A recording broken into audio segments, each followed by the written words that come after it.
Okay, Chapter 9, An Introduction to the History of Psychology.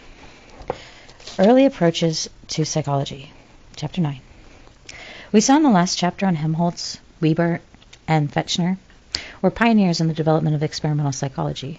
And in 1862, Wilhelm Wundt performed an experiment that led us to believe that a full-fledged discipline of psychology was possible.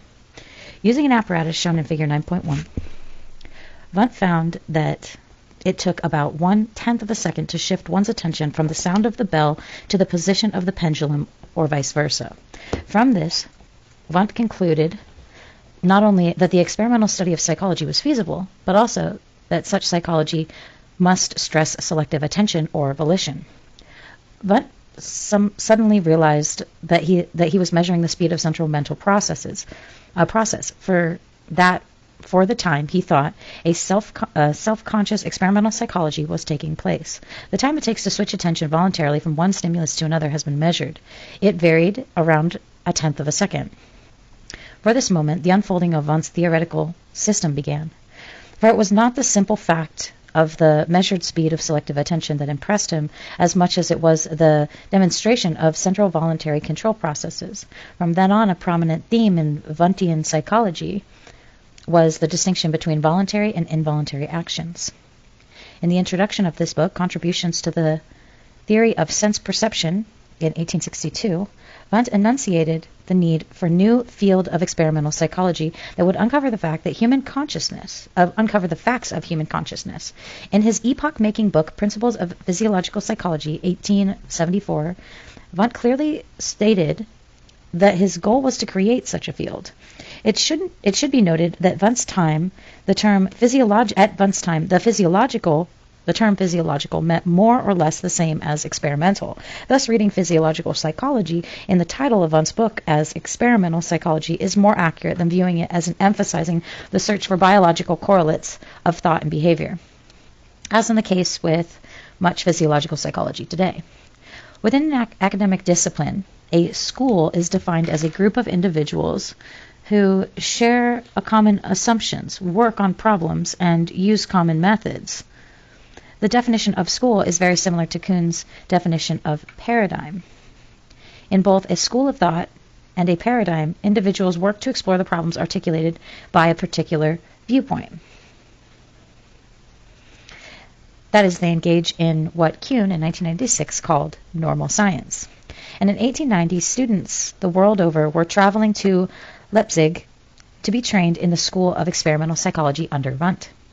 In turn, a staggering amount of research poured out of Wundt's laboratory, and laboratories similar to his were being established throughout the world, including the United States. In Figure 9.1, this is Wundt's thought meter, which looks like a clock. The clock was arranged so that the pendulum, B, swung along a calibrated scale, M. The apparatus was arranged so that a bell, G, was struck by the metal poles at the extremes of the pendulum swing, D and B. Wundt discovered that he looked at the scale as the bell sounded. It was never in position D or B, but some distance away from either. Thus, determining the exact position of the pendulum as the bell sounded was impossible. Readings were always about 1/10 of a second off. Wundt concluded that it could either attend to the position of the pendulum or to the bell, but not both at the same time. Volunteerism. Wundt's stated goal was to understand consciousness, and his pursuit of goal was much within the German rationalistic tradition. Wundt said that Hubbard was second only to Kant in terms of the debt owed for development of his own thoughts, but beyond Hubbard and Kant, there looms the influence of Leibniz. In those shadows, Wundt clearly felt himself to be working from the beginning. Numerous references of Leibniz at key points in Wundt's more theoretical works make it clear that he felt a special affinity with this philosopher. Wundt opposed materialism, about which he said materialistic psychology is contradicted by the fact of consciousness itself, which cannot possibly be derived from any physical qualities or material molecules or atoms. He also opposed aspects of empiricism in which a person is viewed as a passive recipient of sensations that are then automatically organized. automatically organized by the law of association.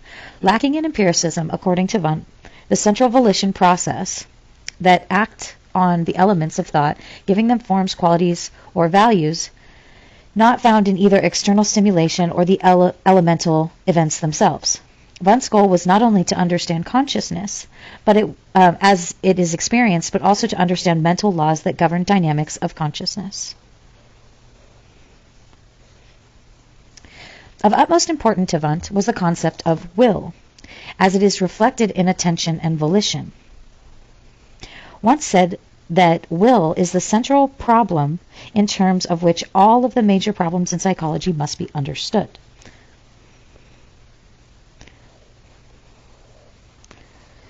Wundt believed that humans can decide what is attended to and thus what is perceived. Furthermore, he believed that much behavior of selective attention are undertaken for a purpose. That is, such activities are motivated. The name that Wundt gave his approach to psychology was voluntarism, because of its emphasis on will, choice, and purpose. I feel like it's volunteerism, but voluntarism. Voluntarism, then, was psychology's first school, not structuralism. Structuralism is often claimed.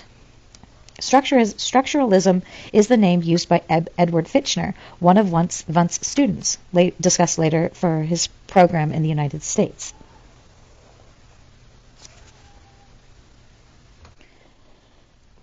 Wilhelm Maximilian Wundt, 1832 to 1920, was born in Neckarau, a suburb of an important commercial center in Mannheim, the same year that Goethe died. When he was 4 years old, he and his family moved to a small town of Hildesheim. He was the fourth and last child of a Lutheran minister. His father's side of the family included historians, theologians, economists, and 2 presidents of the University of Heidelberg. On his mother's side were physicians, scientists, and government officials. Despite the intellectually stimulating atmosphere in which Wundt grew up, or perhaps because of it, he remained a shy, reserved person who was fearful of new situations. Wundt's only siblings to survive infancy was a brother 8 years his elder, who went away to school. Wundt's only friend, his own age, was a mentally retarded boy who could barely speak. When Wundt was about 8 years old, his education was turned over by a young vicar who worked in his father's church. The vicar was Wundt's closest friend until Wundt entered high school. Wundt's first year of high school was a disaster. He made no friends, daydreamed incessantly, was physically punished by his teachers, and finally failed. At this time, one of his teachers suggested that a reasonable aspiration for Wundt would be a career in the postal service. The following year, he started high school over, this time in the city of Heidelberg, where his brother and a cousin were students. Although he was not an outstanding student, he did better there. After graduation from high school, Wundt enrolled in a pre-medical program at the University of Tübingen. He stayed for a year, then transferred to the University of Heidelberg, where he became one of the top medical students in his class and graduated summa cum laude.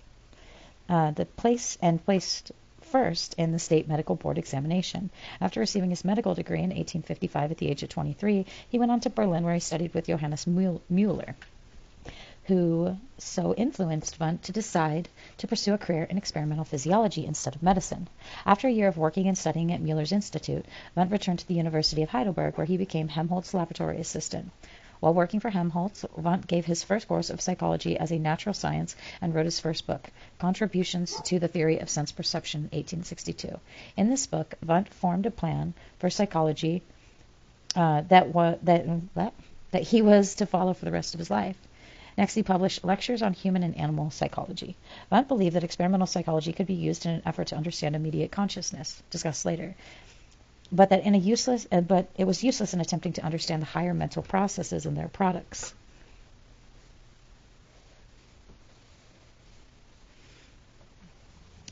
For the study of the latter, the naturalistic observation or historical analysis could be used.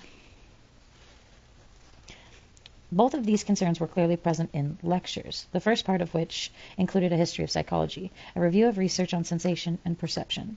The research related to the personal equation. The second part of lectures included a discussion. Let me highlight that. Lectures, first part, lectures, second part. Okay. The second part of lectures included discussion of aesthetic and religious feelings, moral judgments, and development of societies, comparative religion, language, and the will. In fact, most of the topics that later appeared to Psychology, I don't really know how to say that cool, 1900 to 1902, was a monumental 10-volume work that Wundt worked on for the last 20 years of his life. First appeared in lectures in 1863.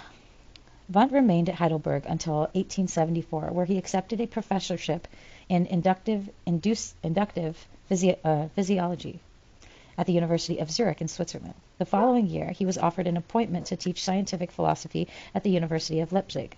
Wundt accepted the appointment and remained at Leipzig for 45 years.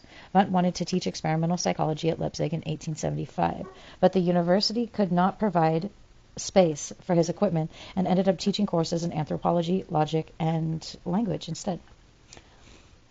He obtained the space he needed the following year and began teaching experimental psychology, and in 1876 his laboratory was in full production. He was supervising the research of several students, and in 1874 is usually given as a date of the founding of the first psychological laboratory exclusively to psychological research. Wundt called his laboratory the Institute of Experimental Psychology. At first, the university administration was not supportive of Wundt's institute. It was not listed in the university catalog until 1883. The institute became extremely successful, however, and Wundt's lecture classes were among the most popular at the university, sometimes exceeding 250 students. And in 1881, Wundt began a journal of Philosophical Studies, the first journal devoted to experimental psychology. He wanted to call the journal Psychological Studies, but a journal with that title already existed. Although it dealt with spiritualism and parapsychological phenomena, several years later, end of sentence. Several years later, Wundt was able to change the name of his journal to a more appropriate Psychological Studies. In response to the increasing popularity of Wundt's institute, it was physically enlarged several times, and in 1882 he moved from a small one-room laboratory into an 11-room facility that had previously been the Department of Gynecology, and in 1897 he was given an entire new building, which he helped design. During his years at Leipzig, Wundt supervised 186 doctoral dissertations, 70 in philosophy, and 116 in psychology. The students became pioneers of experimental psychology throughout the world, and we will encounter many of them in the remainder of our text. Wundt was one of the most productive individuals in the history of psychology. Boring in 1950 estimated that from 1853 to 1920, Wundt wrote a total of 53,735 pages. If there are 24,836 days in 68 years, then Wundt wrote or revised at an average rate of 2.2 pages a day from 1856 to 1920, which continues about one word every 2 minutes, day and night, for an entire 68 years. Obviously, Wundt's primary interest was his work. He never was much excited about anything other than his work. Even his wife and family received no more than one paragraph in his entire autobiography. His dedication went so far that he analyzed his psychological experiences when he was very seriously ill and near death. At one point in his life, he was rather intrigued with the idea of experiencing the process of dying. Appropriately, the last thing Wundt worked on was his autobiography, which he finished a few days before he died, at age 88. Psychology's goals. Wundt disagreed with individuals like Galileo, Comte, and Kant, who claimed that psychology could never be a science. He disagreed with Harbart, who said psychology could be a mathematical science but not an experimental science. Wundt believed strongly that psychology had, in fact, become an experimental science. As we have seen, however, in his comprehensive view of psychology, experimentation played only a limited role. He believed that experimentation could be used to study the basic processes of the mind, but could not be used to study the higher mental events.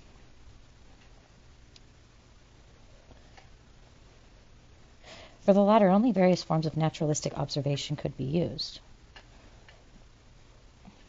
We will see how Wundt proposed to study the higher mental thought processes when we discuss the Volker Psychologie believe that's a German word. Still, the role of experimental psychology was vital to Wundt. Learning about the simpler conscious processes was fundamental for understanding that more complex, I'm having a hard time seeing today. Learning about the simpler conscious processes was fundamental for understanding those that are more complex. Let us remember the rule, valid for psychology as well as for any other science, that we cannot understand the complex phenomena before we have become familiar with the simpler ones, which presuppose the former.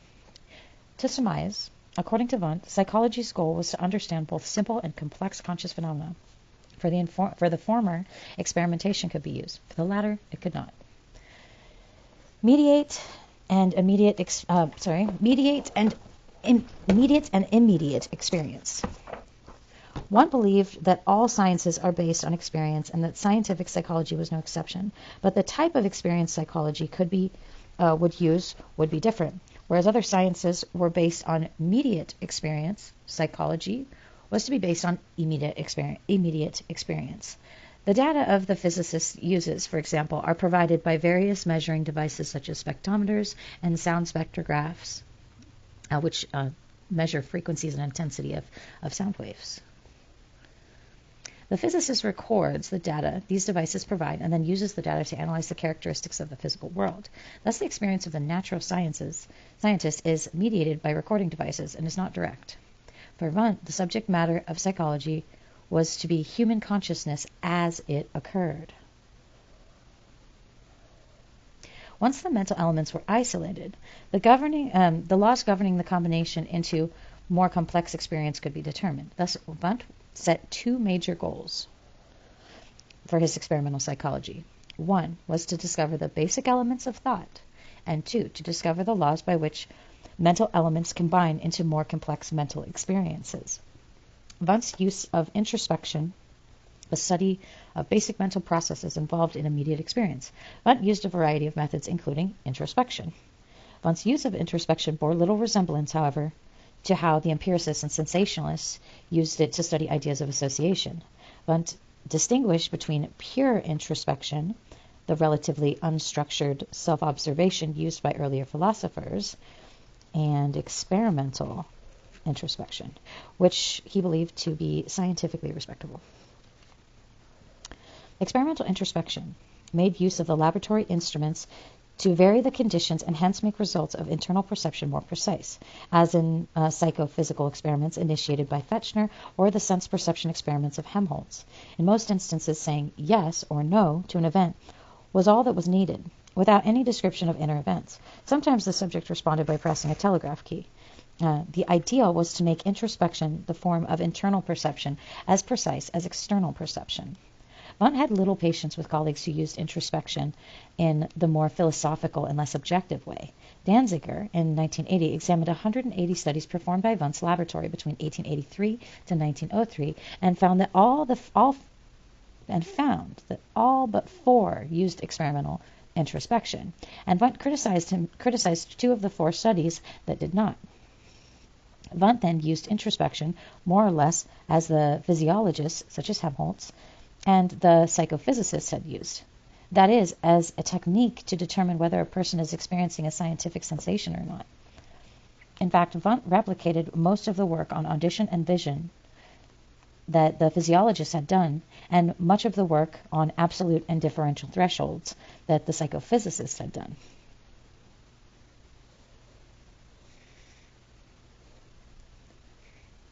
Just highlight here.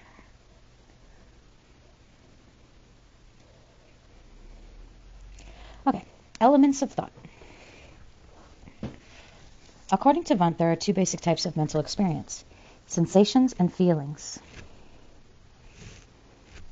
A sensation occurs when a sense organ is stimulated and the resulting impulse reaches the brain. Sensations can be described in terms of modality, visual, auditory, taste, and so on, and intensity, such as how loud an auditory stimulus is. Within a modality, a sensation can be further analyzed by determining its qualities.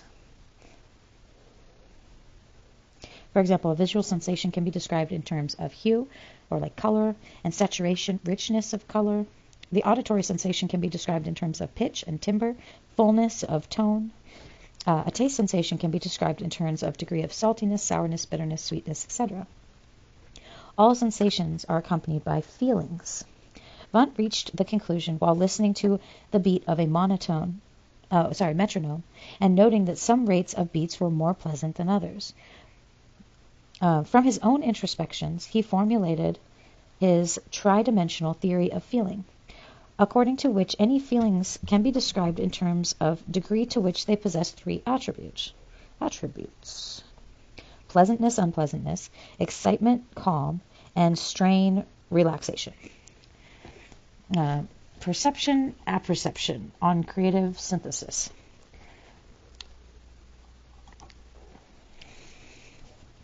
Often a discussion on Wundt's system stops with his concern with mental elements and his use for introspection as a means of isolating them. Such a discussion omits some of Wundt's most important ideas. Indeed, sensations and feelings are elements of consciousness. But in everyday life, they are rarely, if ever, experienced in isolation. Most often, many elements are experienced simultaneously, then perception occurs. According to Wundt, the perception is a passive process governed by the physical stimulation present, the anatomical makeup of the individual, and the individual's past experience.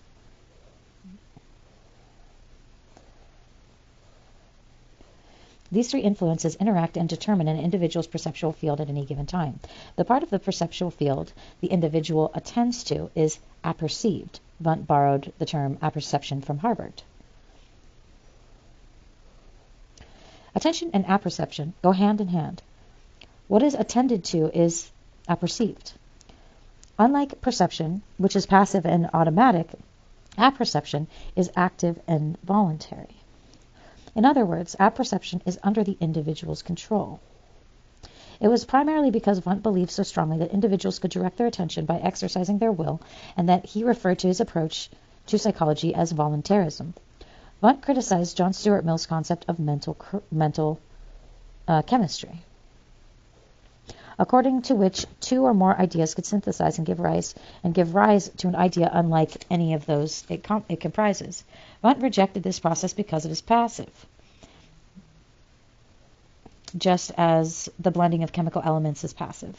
For Wundt, the vital difference between the position and that of the empiricist was his emphasis on the active role of attention. When elements are attended to, they can become arranged and rearranged according to an individual's will. Thus, arrangements can never be actually experienced before can result. Wundt called this phenomenon creative synthesis. The thought that it was involved in all acts of apperception.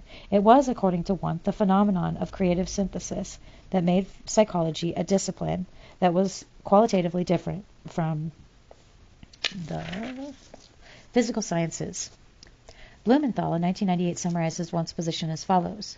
There is no psychological qualities in physics.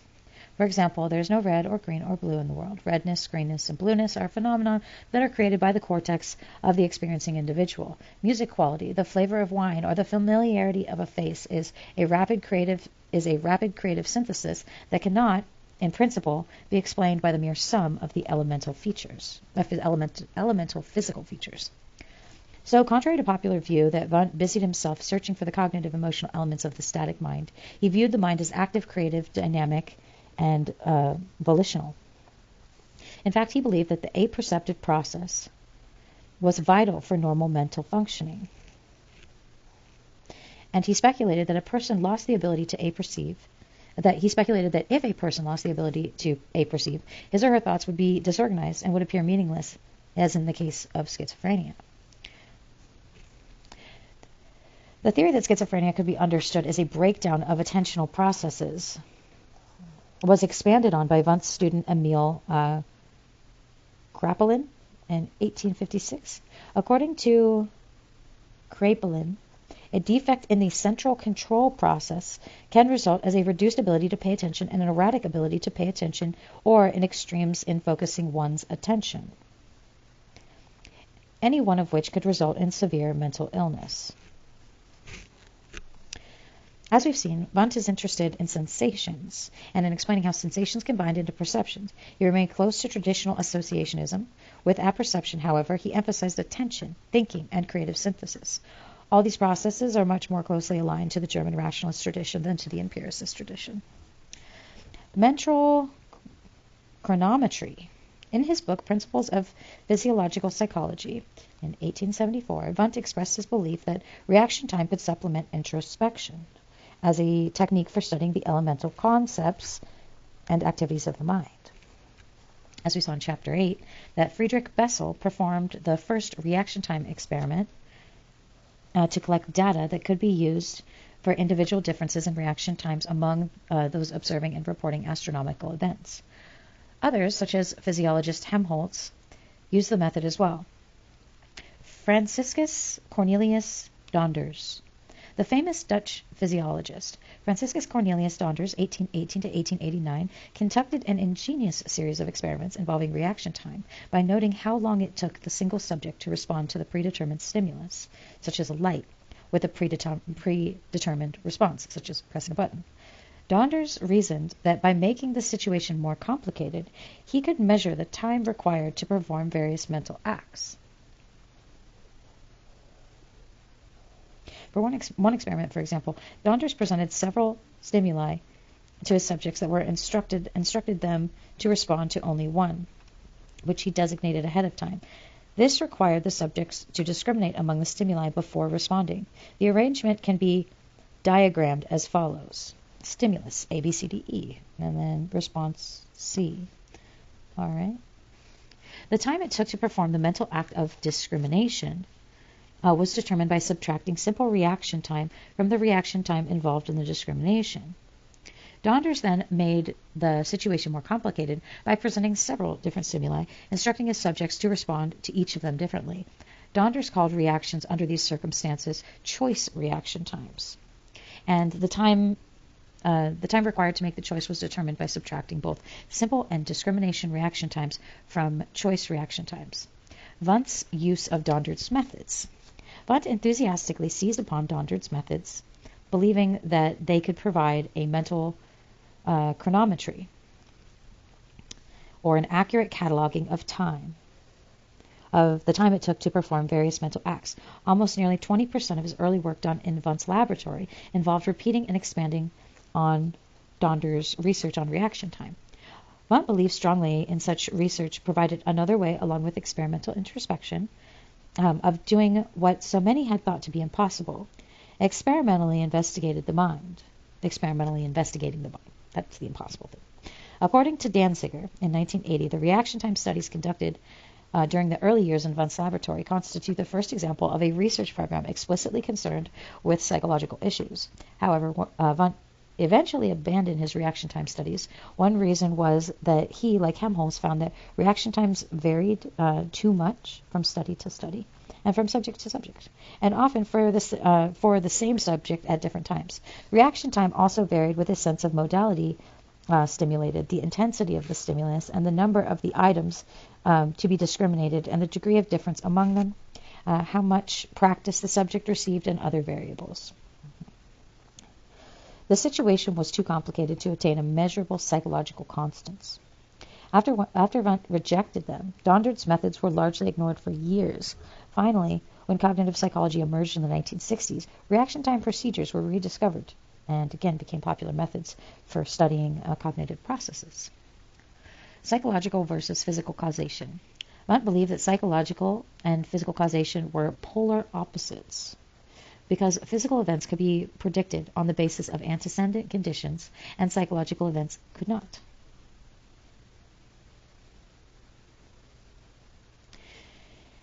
It is the will that makes psychological causation qualitative, different from physical causation. We will have already seen, and Wundt believed, and humans can willfully arrange the elements of thought into a number of configurations, creative synthesis. Wundt believed that because intentions are willfully created, they cannot be predicted or understood in terms of physical causation. Wundt argued that the physical sciences would describe the act of greeting a friend, eating an apple, or writing a poem in terms of the laws of mechanics or in terms of physiology. No matter how fine-grained and complicated we make such descriptions, they are not useful as descriptions in psychological events. Those events need to be described in terms of intentions and goals.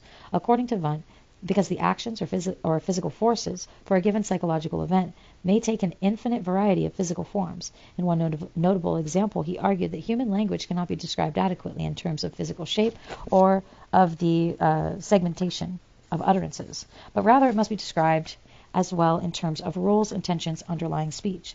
For the ways of expressing a thought in language are infinitely variable. Another factor that makes the prediction of psychological events impossible is what Wundt called the principle of heterogamy of ends. Heterogamy of ends. Okay. According to this principle, a goal-directed activity seldom attains a goal and nothing else. Okay. Something unexpected almost always happens that in turn changes one's entire motivational pattern.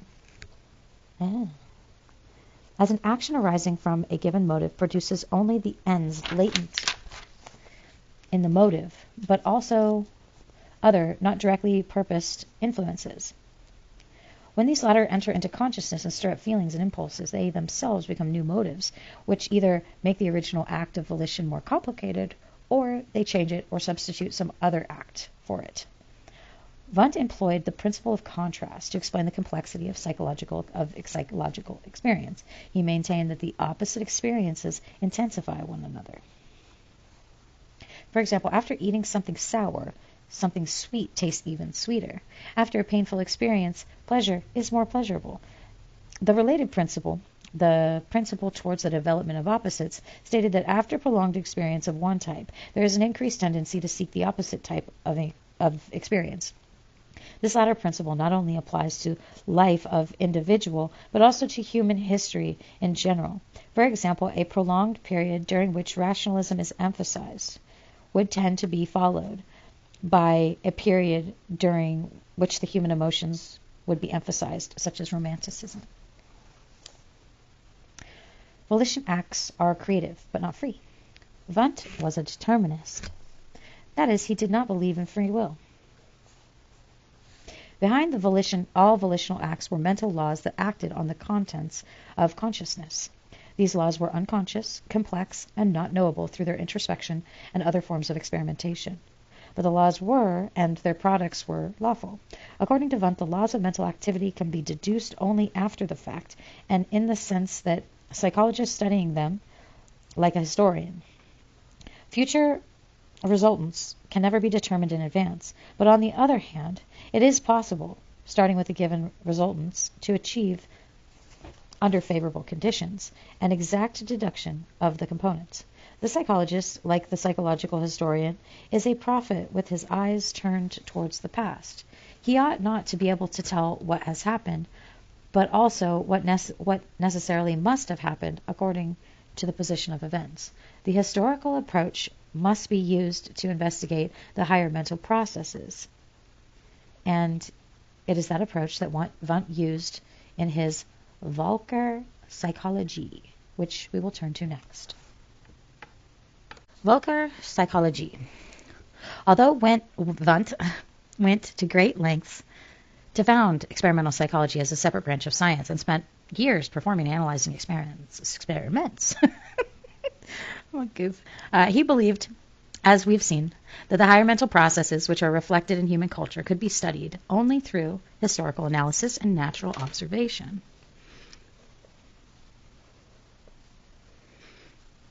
According to Wundt, the nature of higher mental processes could be deduced from the study of such cultural products as religion, social customs, myths, history, language, morals, arts, and the law. Wundt studied these topics for the last 20 years of his life, and his research culminating in his 10-year volume, Völker Psychologie, folk or cultural psychology. It's a German thing on there. In this work, Wundt emphasized the study of language, and his often neglected conclusions have a striking modern ring to them. Wundt believed that verbal communication begins with general expression, or unified idea that one wishes to convey. The speaker apperceives the general impression and then chooses words and sentences to express it. Once the speaker has chosen sentences appropriate for expressing the general idea, the next step is that the listener must apperceive the speaker's words. That is, the listener must understand the general impression the speaker is attempting to convey. If this occurs, the listener can replicate the speaker's general impression by using a number of different words or sentence structures. Verbal communication, then, is a three-stage process. Stage 1. The speaker must apperceive his or her own general impression. 2. The speaker chooses words and sentence structures to express the general impression. And 3. The listener, after hearing the words and sentences, must apperceive the speaker's general impression. As evidence for this process, Wundt points out that we often retain the meaning of a person's words long after we have forgotten the specific words the person used to convey meaning. Beyond language, which was seen as the essence of social interaction, Wundt sought to understand such important questions as how morals arise within culture and how religion shapes our behavior. Much of what interests modern social psychologists, sociologists, and anthropologists can be found in Völkerpsychologie. A historical misunderstanding of Wundt. Bringman and Twenty, in 1980, observe our modern conceptions of psychology. Its problems, its methods, its relation to other sciences, and its limits all derive in large part from Wundt's inquiries. And yet, Blumenthal, in 1975, comments, to put it simply, a few current Wundt scholars, and some do exist, are in fair agreement with Wundt as portrayed today in many texts and courses is largely fictional and often bears little resemblance to the actual historical figure. Blumenthal in 1979 speculates, to a large extent, Wundt's early use of the word element and what the word element was responsible for his being misinterpreted by so many. Today I cannot help but wonder whether Wundt had any notion of what might happen today, the day he chose the word elemente as part of his chapter title. Later generations seized upon the word with such passion that they were too eventually led to transform Wundt into something nearly opposite to its original. The distortion of Wundt's ideas started early. For all the American students who went abroad to attend Wundt's lectures, very little of Wundt's psychological system survived the return passage.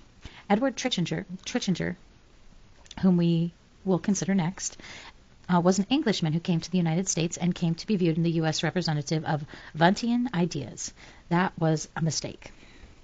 While the stimulus of some of Wundt's ideas is detectable in Trichinger's psychology, an enormous cultural and intellectual gulf separated the general approach of these two psychologists. It seems that Trichinger generally could not think in terms of categories that differed fundamentally from the English positivist tradition.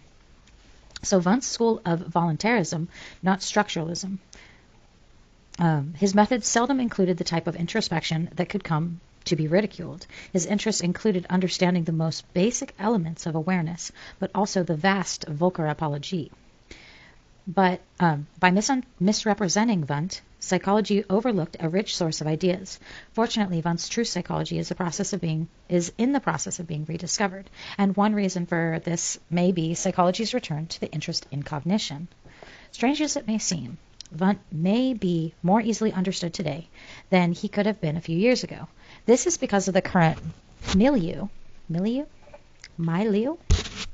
of modern cognitive psychology, of the recent research in human information processing. Holding to the ambiance, his views, we usually honor Wundt as the founder of scientific psychology for his tendency to establish it as an independent academic discipline at Leipzig. As previously noted, he trained well over 100 doctoral students in psychology, including 14 Americans prior to 1900, such as both his legacy and importance in his history of psychology is undisputed. Edward Bradford Trichinger. Born in Chichester, England, Edward Bradford Trichinger, 1867 to 1927, attended Malvern College, a prestigious secondary school. He then went to Oxford in 1885 and to 1990, where his academic record was outstanding. While at Oxford, he developed an interest in experimental psychology and translated the third edition of Wundt's Principles of Physiological Psychology into English. Following graduation from Oxford, Trichinger went to Leipzig and studied for 2 years with Wundt. During his first year at Leipzig, Trichinger struck up a friendship with Frank Angel, or Engel, a fellow student who was to play an important role in bringing Trichinger to the United States. Upon completing his studies with Wundt, Engel went to Cornell University in Ithaca, New York, to establish a psychological laboratory. After only 1 year, however, Engel decided to accept a position at Stanford University. When Trichinger earned his doctorate in 1892, he was offered a job at as Engel's replacement. Trichinger wanted a job at Oxford. There he would have no laboratory facilities.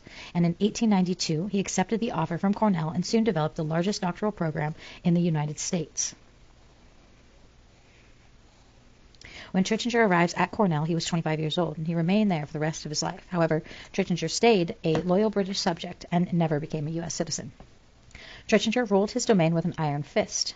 He determined that the research projects would be and which students would work on them. For him, psychology was experimental psychology, as he defined it, and everything that preceded his version of psychology was not psychology at all.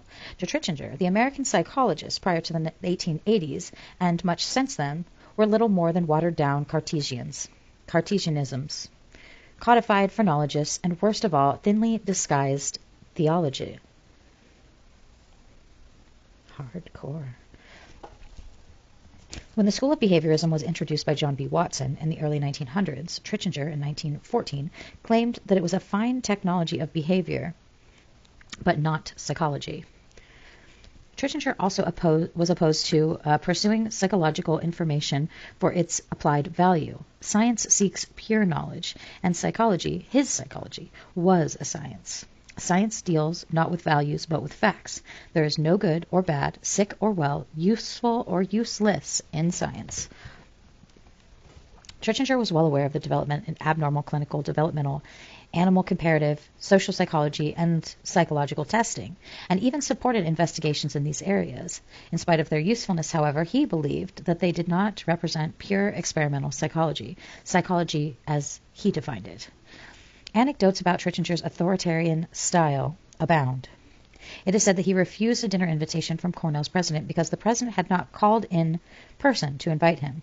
When the president protested that he did not have time to make such personal calls, Trichinger said that he at least could have sent his coachman with the invitation. The coachman came and Trichinger went to dinner. Needless to say, Trichinger's students were in awe of him. Hilgard in 1987 describes the lasting experience that Edwin Boring, then a student at Cornell, with Trichinger. Once Boring was invited to dinner with Trichinger's to celebrate Trichinger's birthday. After dinner, the cigars were passed, and Boring could not refuse under the circumstances, though he had never smoked a cigar. The consequence was that he had to excuse himself presently because of his nausea and go outside to throw up. Still, the honor of having been invited once was so great that every year thereafter, Trichinger's birthday would be celebrated by dinner at the Boring home, followed by the smoking of a cigar, with the inevitable consequence. Although Trichinger was domineering concerning psychology, it would be a mistake to conclude that he was narrow-minded. He was an accomplished musician and provided instruction in music at Cornell until a music department was established. He conducted a small orchestra in his home, and on Saturday nights the students with musical ability were encouraged to participate. Causal, non-psychological conversation followed the concerts. He was dedicated and knowledgeable collector of ancient coins, and his home was described as a veritable museum. In addition, he was well versed in several languages. In his autobiography, Boring, in 1961, provided a sample of Trichinger, the generalist. He always seemed to me the nearest approach to genius of anyone with whom I had been closely associated. He was competent with languages and could ad-lib in Latin when the occasion required it. If you had mushrooms, he would tell you at once how they should be cooked. If you were to buy oak for a new floor, he would at once come forward with all the advantages of ash. If you were engaged to be married, he would have certain and insistent advice about the most unexpected aspects of your problems. And if you were honeymooning, he would write to remind you, as he did, on what day you ought to be back at work. Boring dedicated his classic History of Experimental Psychology in 1950 to Trichinger. Indeed, it is hard to understand how Boring, certainly the most knowledgeable historian of psychology of his era, could perpetuate the myth that Wundt's and Trichinger's versions of psychology were similar. He knew the details of both schools intimately, but elected to represent them in ways that modern scholarship finds questionable. Perhaps he consciously wrote for the American behaviorists of his day, selecting to highlight matters that would best connect with his audience. Perhaps unconsciously, he was favoring his mentor, Trichinger. Trichinger was a character member of the American Psychological Association, but never attended a meeting, even when the Even when the national meeting was held in Ithaca instead in 1904, he founded his own organization, the Experimentalists, until his death in 1927. He ran it accordingly to his own ideas of what psychology should be. Membership was by Trichinger's invitation only. Trichinger apparently felt the need to create an organization separate from the APA for two reasons. First, he was upset because the APA failed to expel one of its members. E.W. Scripture, another student of Wundt and the founder of the psychological program at Yale, whom he believed to be guilty of plagiarism. And second, and probably most important, he believed that the APA was too friendly towards a variety of applied topics and therefore was drifting away from the pure experimental psychology. For more on the goals and characteristics of Trichinger's experimentalists, see Furumoto in 1888, and for more on how the experimentalists were recognized following Trichinger's death, see Goodwin, 2005. Trichinger's relationships with female psychologists. Although the APA admitted women as members, most, from its inception, when Trichinger created the experimentalists, women were excluded. I'm not surprised. The ban on women lasted from the organization's inception until its reorganization 2 years after Trichinger's death in 1929. Although membership included many of the most illustrious psychologists in the United States, few criticized the ban and several supported it. Of the female psychologists included in Trichinger's organization, Christine Ladd Franklin was the most outraged. In an exchange of letters with Trichinger, she expressed extreme indignation with the old-fashioned policy. To Trichinger's claim that he believed women might be offended by the excessive cigar smoke at the meetings, she replied, "Have your smokes separated if you like, though I, for one, always smoke when I am in fashionable society. But a specific meeting, however personal, is a public affair, and it is not open to you to leave out a class of fellow workers without extreme discourtesy." Ladd Franklin's comments did not cause Trichinger to change his exclusionary policy. Such actions caused some of the view of Trichinger as a chauvinist. However, Trichinger's first doctoral candidate was Margaret Floy Washburn, who in June of 1894 became the first woman to receive a doctorate in psychology. Trichinger was so impressed by Washburn's dissertation, which explored the influence of visual imagery on judgments and tactile distance and direction, that he took an unusual step of submitting it to the Wundt for publication in his journal, the Philosophical Studies. Washburn went on to make significant contributions to comparative psychology and to be elected the president of the APA in 1921.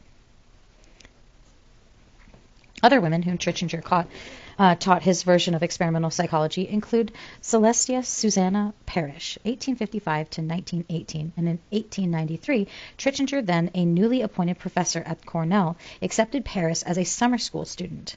During that summer, Parrish persuaded Trichinger to furnish her with a tailor-made correspondence course that she could take while teaching at Randolph-Macon Women's College the following fall. Parrish took an additional summer school classes from Trichinger in 1894 and 1895 and went on to establish the first psychology laboratory in the southern United States at RMWC in Lynchburg, Virginia, and to chair the Department of Psychology and Pedology at the State Normal School in Georgia, which later became part of the University of Georgia.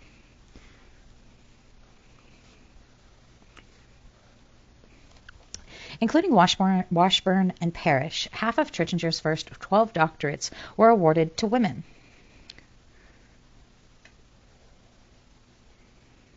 And of the 56 doctoral students he directed between 1894 and 1927, 19 were women. Trichinger took women into his graduate program at the time when the universities such as Harvard and Columbia would not. More women completed their PhD degrees with him than any other male psychologist of his generation. Trichinger also favored hiring women for academic positions when they were the best candidates for the job. In one case, he did so even over the objection of the dean. So what was Trichinger's attitude towards female psychologists? It has been suggested that during Trichinger's tenure, Cornell had unusually liberal and advanced ideas about women in which Trichinger was obliged to conform.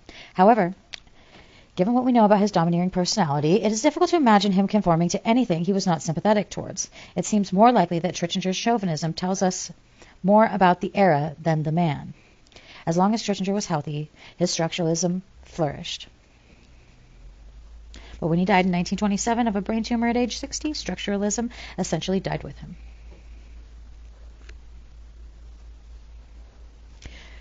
The reason for the demise of structuralism will be discussed soon. So, structuralism's goals and methods. Tricchinger agreed with Wundt that psychology should study immediate experience. That is, consciousness. He defined consciousness as a sum total of mental experience at any given moment, and mind as the accumulated experiences of a lifetime. Tricchinger set as goals for psychology the determination of what, how, and why of mental life, and what was to be learned through careful introspection. The goal here was cataloging the basic mental elements that account for all of conscious experience. The how was to be an answer to the question of how the elements combined. And the why was to involve a search for the neurological correlates of mental events. Unlike Wundt, who sought to explain conscious experience in terms of unobservable cognitive processes, Tricchinger fought only to describe mental experience. Tricchinger, accepting the positivism of Ernst Mach, believed that speculation concerning unobservable events has no place in science. It is interesting to note that Tricchinger took the same position towards the use of theory as B.F. Skinner. It was to take many years later. For both, theorizing meant entering the world of metaphysics, and for both, science meant carefully describing what could be observed. However, whereas Skinner focused on observable behavior, Tricchinger focused on observable via introspection conscious events. It was the structure of the adult, normally functioning human mind that Tricchinger wanted to describe, and thus he named this version of psychology structuralism.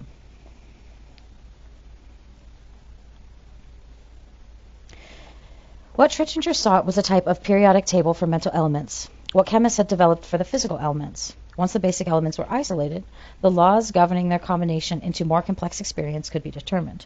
And finally, the neurophysiological events correlated with the mental phenomena could be determined. And in 1899, Tricchinger defined the goal of structuralism as describing the is of mental life. He was willing to leave the is for others to ponder. Okay. Trichinger's use of introspection. Trichinger's use of introspection was more complicated than Wundt's. Typically, Wundt's subjects could simply report whether an experience was triggered by an external object or event. Trichinger's subjects, however, had to search for the elemental ingredients of their experiences. Their job was to describe the basic raw elemental experiences from which complex cognitive experiences were built. Trichinger's subjects therefore had to be carefully trained to avoid reporting the meaning of a stimulus. The worst thing introspectionists could do would be to name the objects of their introspective analysis.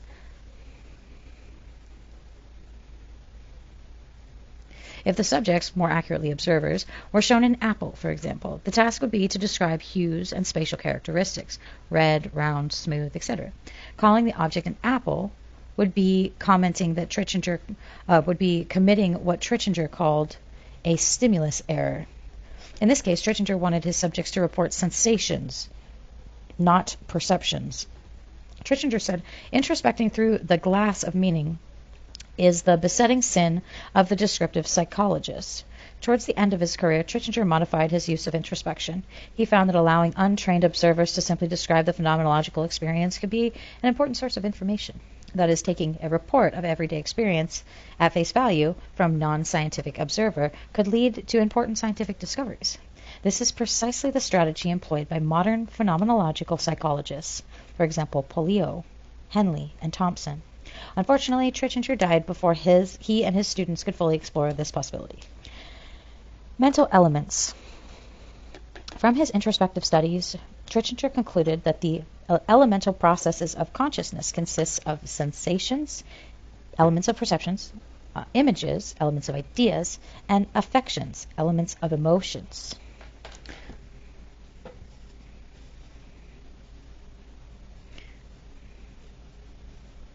According to Trichinger, an element could be known only by listing its attributes.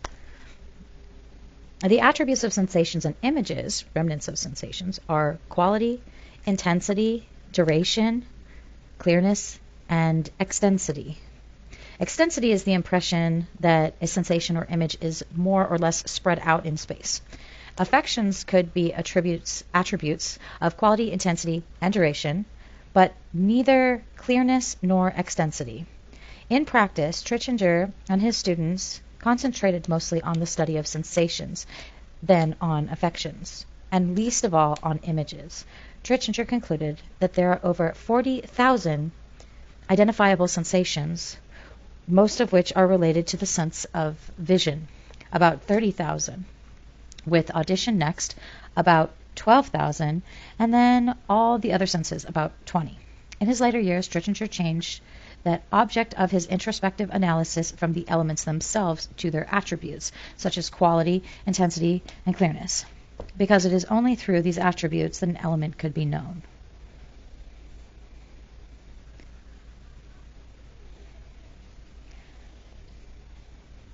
Trichinger did not accept Wundt's tri-dimensional theory of feeling.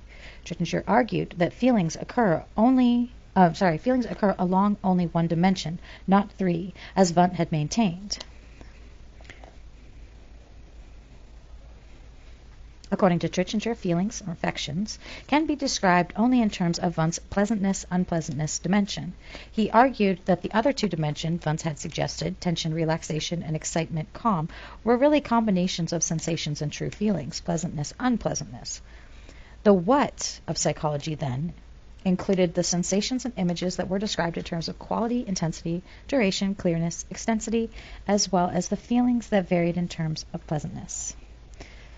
Law of combination. After Trichinger had isolated the elements of thought, the next step was to determine how they combined to form more complex mental processes. In explaining the elements of thought combined, Trichinger rejected Wundt's notions of apperception and creative synthesis in favor of traditional associationism. Trichinger in 1910 made the law of contiguity his basic law of association. Let us try to get a descriptive formula for the facts, which the doctrine of association aims to explain. We then find this, that whenever a sensory or imaginal process occurs in consciousness, there are likely to appear with it, of course, in imaginal terms, all those sensory and imaginal processes which occurred together with it in earlier conscious present. Now, the law of contiguity can, with little forcing, be translated into our own general law of association. What about attention, the process that was so important to Wundt? For Trichinger, attention was simply to attribute a sensation, for Trichinger, attention was simply an attribute of sensation or clearness. We do not make sensations clear by attending to them, as Wundt had maintained. Rather, we say we can attend to them because they were clearer than other sensations in our consciousness. For Trichinger, there is no underlying process of apperception that causes clarity. It is just that some sensations are more vivid and clear than others, and it is those that we say we attend to.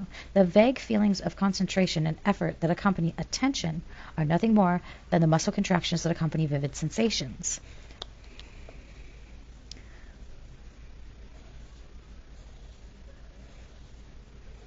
Consistent with his positivism, Trichinger saw no need to postulate faculties, functions, and powers of the mind to explain the apparently rational process of attention.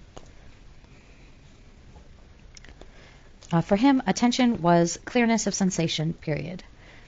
For the how of mental processes, then, Trichinger accepted traditional associationism, thus aligning himself firmly with British empiricists. Context theory of meaning. What do we mean by the word meaning? Trichinger's answer again involved associationism. Sensations are never isolated. In accordance with the law of contiguity, every sensation needs to elicit images of sensations that were previously experienced along with the sensation. A vivid sensation or a group of sensations forms a core, and the elicited form a context that gives the core meaning. A rattle may elicit images of a baby who used it, thus giving the rattle meaning to the observer. The picture of the loved one who tends to elicit a wide variety of images related to the loved one's words and activities, thus giving the picture meaning. Even with such a rationalist concept as meaning, Trichinger's context theory of meaning maintains his empiricist and associationist philosophy. Neurological correlates of mental events. Trichinger referred to himself as a psychophysical parallelist concerning the mind-body relationship. And indeed, much of his writings reflects that position. Occasionally, however, he appeared to embrace Spinozianism,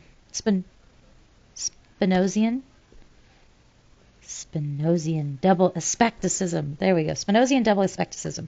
And at other times, epiphenomenalism. Trichinger's uncharacteristic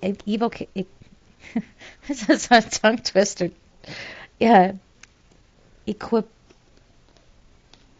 Equivocation. So Trichinger's uncharacteristic equivocation in his position on the mind-body relationship reflected disinterest rather than shoddiness in his thinking. For him, attempting to explain the mind-body relationship became dangerously close to metaphysical speculation. And that was foreign to his positivism. Essentially, Trichinger believed that physiological processes provide a substrate that gives psychological processes a continuity they otherwise would not have. Thus, for Trichinger, although the nervous system does not cause mental events, it can be used to explain some of their characteristics. Ultimately, then, neurophysiological processes are the why of mental life, if why is understood to mean a description of the circumstances under which mental processes occur. We have seen that interest in the mind is as old as history itself. The question of how the mind is related to bodily processes goes back as far as the early Greeks, because both empiricists and rationalists alike believed that senses were the gateway to the mind. It is no surprise that the sensory processes were among the first things science focused upon when it was applied to humans. From there, it was but a short logical step in looking at neural transmission, brain mechanisms, and finally, conscious sensations. Decline in structurism. A case can be made that many of Wundt's ideas are alive and well in contemporary psychology, whereas little of substance from Trichinger's system survives. The question is, what caused the virtual extinction of structuralism? In many ways, the decline of the school of structuralism was inevitable.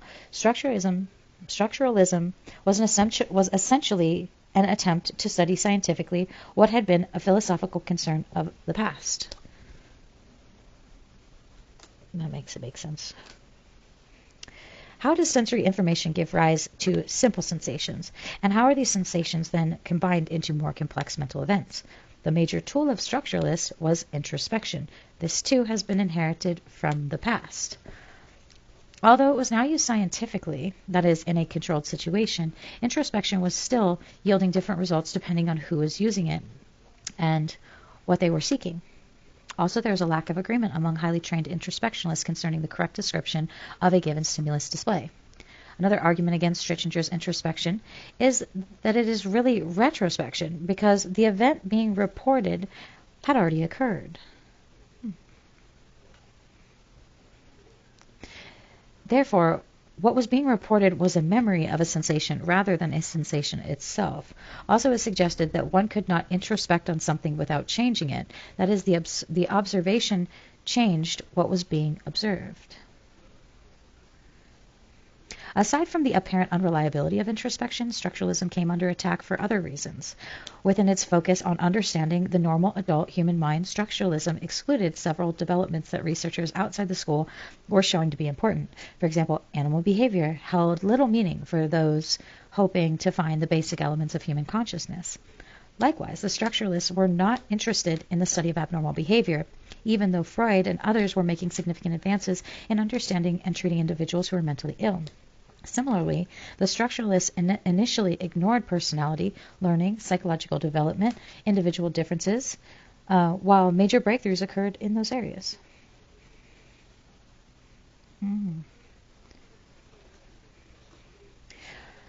Also damaging to the structuralist refusal to seek practical applications. Trichinger insisted that he was seeking pure knowledge and was not concerned with the solution of everyday problems. For all these reasons, the school of structuralism was short-lived and essentially died with Trichinger. It was now time for a psychological school of thought that would deal with the important areas of structuralism neglected, do so with the context of evolutionary theory, and use research techniques that were more reliable and valid than introspection. Trichinger himself named this new school functionalism, the school that was concerned with for what of the mind instead of what is. The development and characteristics of the school of functionalism will be the topics of the next two chapters. Okay, early German psychology. Another misconception surrounding Wundt and the founding of psychology as an academic discipline arises if we do not fully consider the zeitgeist of the period. If we need to pick up just one patriarch, then given Wundt's efforts at Leipzig and the legion of students he trained, surely he deserves the honor. But in doing so, we must be careful not to overlook several of Wundt's contemporaries. Within 10 to 15 years of Wundt, many other German universities also created laboratories in psychology, several of which would produce even more direct connection to modern psychology. Okay, so Franz Clemens Bentenau, ACT psychology. Franz Clemens Brentano, 1838 to 1970. He was the grandson of an Italian merchant who was immigrated to Marienburg, a town in Germany where Brentano was born. Like Wundt, Brentano had many prominent relatives. Some of his aunts and uncles wrote in German Romantic tradition, and his brother won a Nobel Prize for his work in intellectual history. When Brentano was 17, he began studying for the priesthood, but before being ordained, he obtained his doctorate in philosophy at the University of Tübingen, and in 1862 his dissertation was titled On the Manifold Meaning of Being According to Aristotle. 2 years later, he was an ordained priest, and in 1866 became a teacher at the University of Würzburg. Brentano eventually left the church because of his disagreement with the doctrine of the Pope's infallibility, his favorable attitude towards Comte's positivism, his criticisms of scholasticism, and his desire to marry, which he eventually did twice. And in 1874, he was appointed professor of philosophy at the University of Vienna, where he enjoyed his most productive years. Brentano published his most influential work, Psychology from an Empirical Standpoint, the same year that Wundt published Principles of Physiological Psychology, and in 1894, pressure from the church forced Brentano to leave Vienna and move to Florence. Italy's entrance into World War I ran contemporary in Brentano's pacifism. And he protested by moving to Zurich, where he died in 1917. Brentano agreed with Wundt that the search for mental elements implied a static view of the mind that was not supported by the facts. Brentano disagreed with Trichinger over the importance of knowing the physiological mechanisms behind mental events. According to Brentano, the important thing about the mind was not what it was made of, but what it did. In other words, Brentano felt that the proper study of the mind should emphasize the mind's processes rather than its contents or biology. Brentano's views came to be called act psychology because of his belief that mental processes are aimed at performing some function. Among the mental acts, he included judging, recalling, expecting, inferring, doubting, loving, hating, and hoping.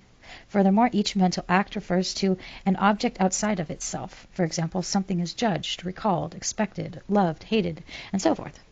Brentano used the term intentionality to describe the fact that the mental act incorporates something outside of itself. Thus, Brentano clearly distinguishes between seeing the color red and the color red that is seen.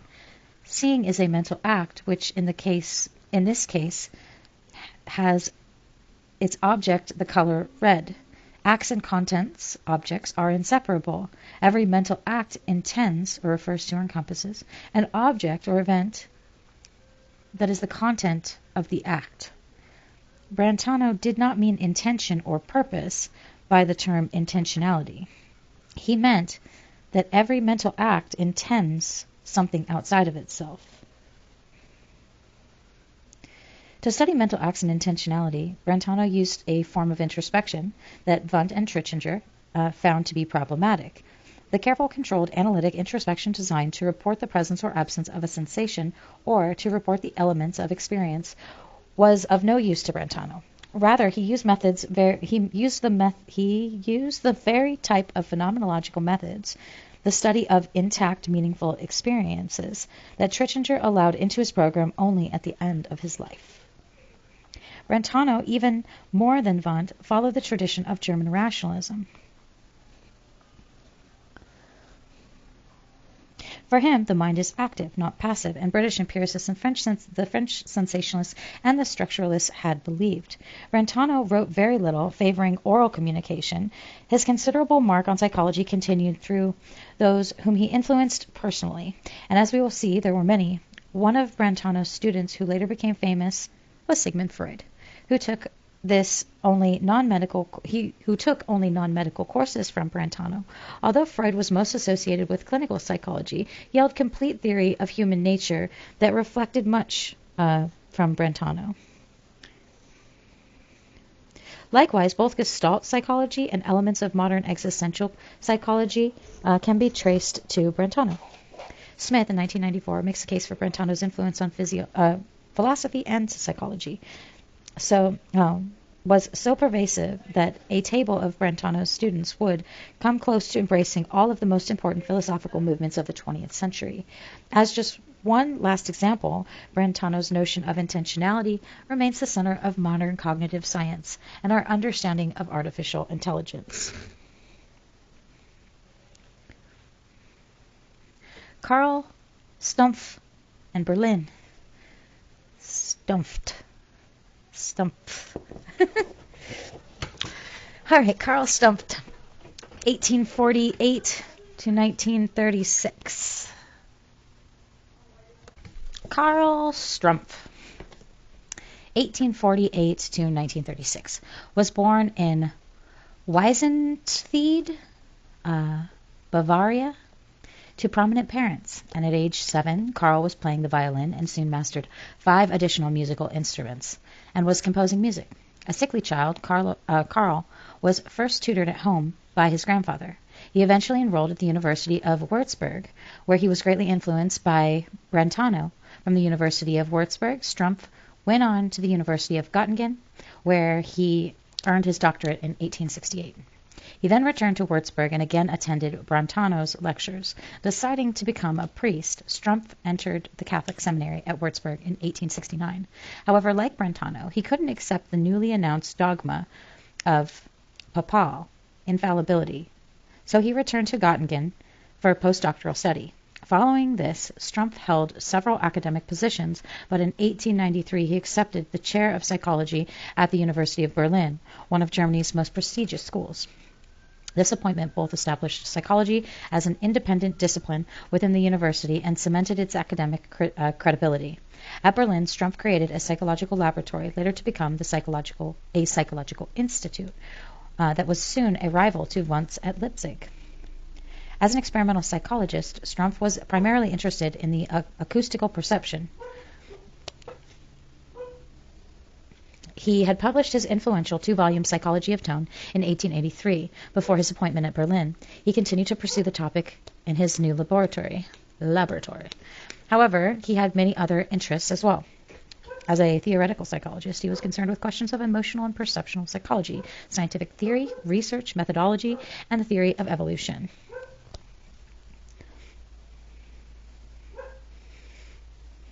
In addition, Strumpf accepted the intimate relationship between psychology and philosophy, and he spent considerable time attempting to make the scholarly community understand how experimental psychology could advance with long-standing questions of mind. Like Brentano, Strumpf argued that mental events could be studied as meaningful units, just as they occur to an individual, and need not be broken down for further analysis. In other words, for Strumpf, the proper object of study for psychology was the mental phenomena, not conscious elements. This stance led to the methods that were to become the cornerstone of the later school of Gestalt psychology. In fact, the chair that Strumpf occupied at the University of Berlin for 26 years was passed on to the great Gestalt psychologist Wolfgang Kohler. The other two founders of Gestalt psychology, Max Wertheimer and Kurt Kafka, also studied with Strumpf. Clever Hans. Strumpf played a prominent role in the famous case of Clever Hans, a horse owned and trained by Wilhelm von Osten of Berlin. Hans could correctly solve arithmetic problems by tapping his hoof and shaking his head the appropriate number of times. As a result, the horse became a celebrity. Thousands of people came to see it perform. There were allegations of fraud, and von Osten, a genuinely honest man, appealed to the Berlin Board of Education to resolve the matter. The board appointed a committee under the direction of Strumpf. But it initially was unable to determine how Hans was able to correctly answer the questions. In the second investigation, Strumpf assigned Oskar Pfungst, a graduate student, to investigate Hans' performance. Using what Boakes called a textbook illustration of how to apply experimental methods to a psychological problem, Pfungst found that when the questioner was out of Hans' sight, the horse's performance fell to chance level. It became clear that Clever Hans was responding to subtle cues unintentionally furnished by the questioner, such as unconsciously nodding his head when Hans made the appropriate number of responses. Pfungst was able to replicate Hans' original level of performance by himself, supplying subtle cues to the horse. He was even able to produce the same sort of effect, an ignorant responder gleaning to the correct answer by closely observing an audience in the now using other students from Berlin lab. Asking the audience to think of a number, Pfungst would slowly tap out his response, stopping when he detected the same sort of unconscious bodily cues that Clever Hans had learned to respond to. Subsequently, several other cases of apparent high-level intellectual feats by animals have also been explained in response to cues provided consciously or unconsciously by their trainers. Such communication is now referred to as the Clever Hans phenomenon.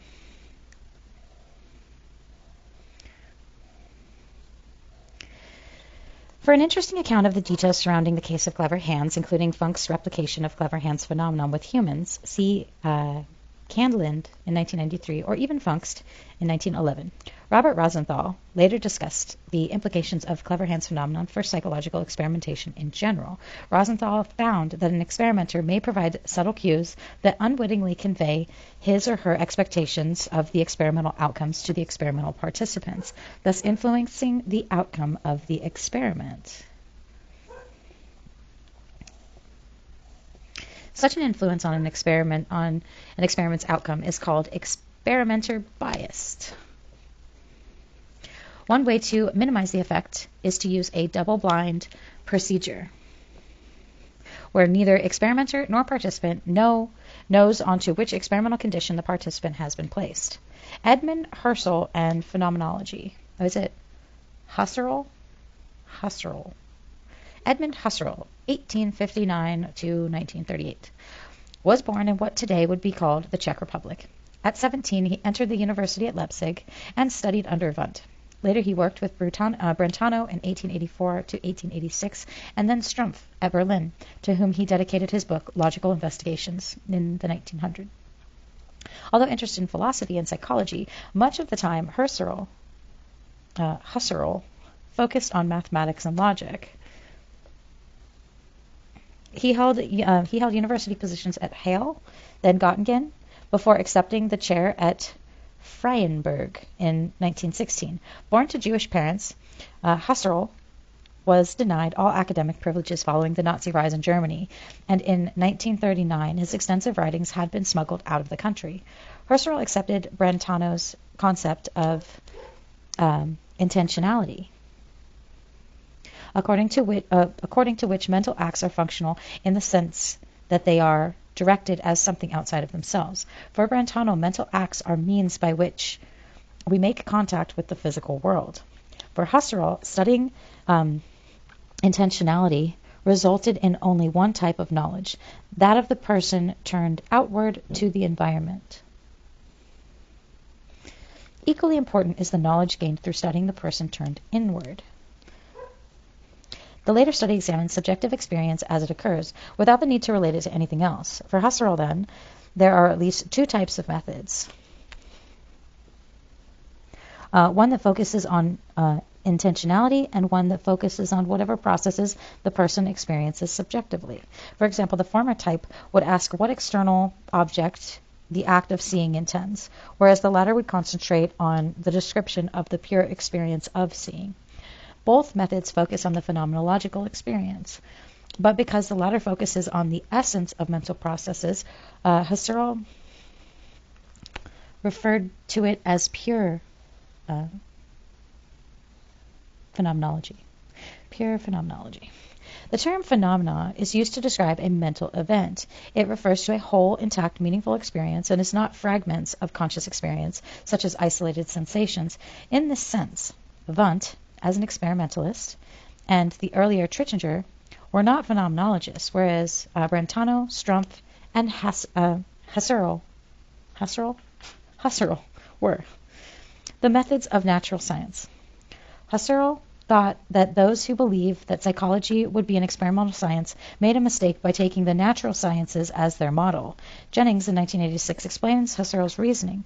Historically, psychology has adopted the experimental methods used by the physical sciences, despite the fact that mental events lack the physical tangibility of a natural event, because it hoped to claim the same authoritative knowledge enjoyed by the physical sciences. However, psychology could not simply adopt the experimental method without also adopting its implicit naturalistic perspective and the philosophical problems inherent in the belief system. First, the new scientific psychology actively disallowed any study of consciousness by direct seeing of what consciousness is like, such as procedure with regard to unscientific introspection. Second, the more important psychologists were forced to ground the non-natural phenomena of consciousness in physical events that could be studied experimentally. The problem is analogous to the fool who tries putting 12 oranges into an egg carton because the egg carton did such a great job of neatly ordering eggs.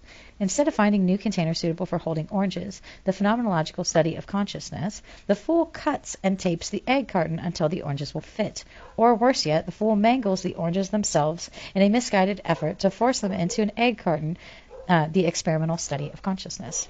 Husserl did not deny that an experimental psychology was possible. He simply said it must be preceded by careful, rigorous phenomenological analysis. Husserl believed that it was premature to perform experiments on perception, memory, and feelings without first knowing its essence, the ultimate nature of these processes. Without such knowledge, the experimenter does not know how the very nature of what he or she is studying may bias what is found or how the experiences are initially organized. Husserl's phenomenology. Husserl's goal was to create a taxonomy of the mind.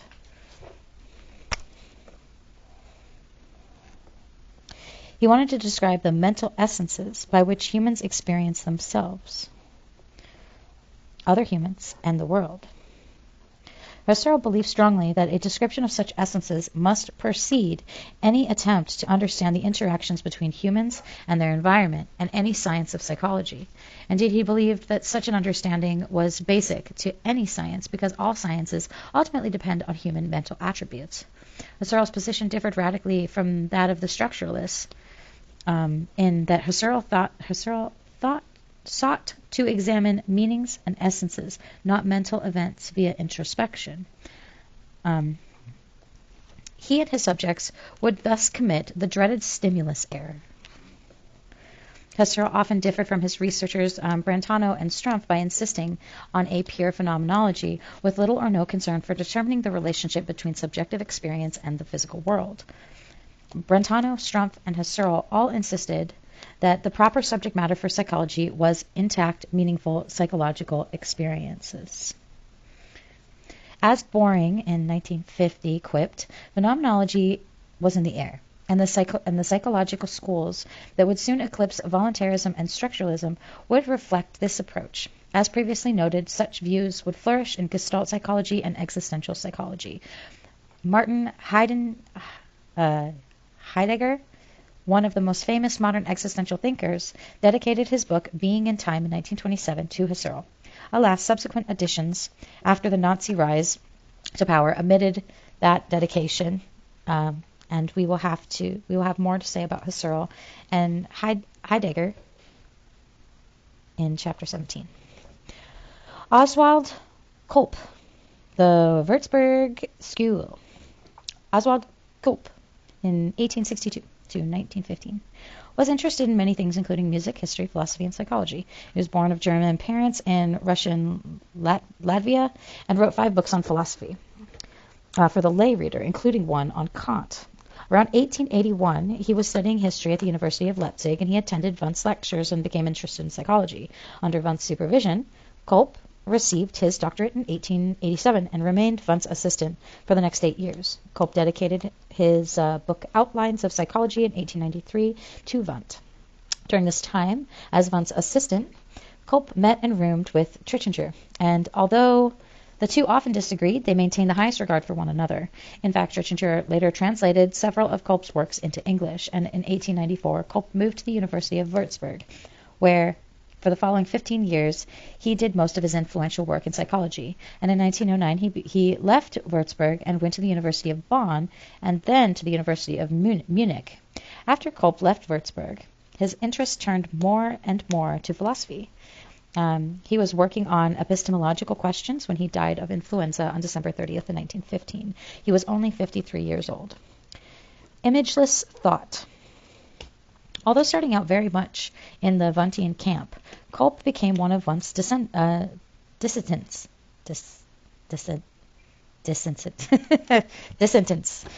indeed rivals. Kolb disagreed with Wundt and Trichinger that all thought had to have a specific referent.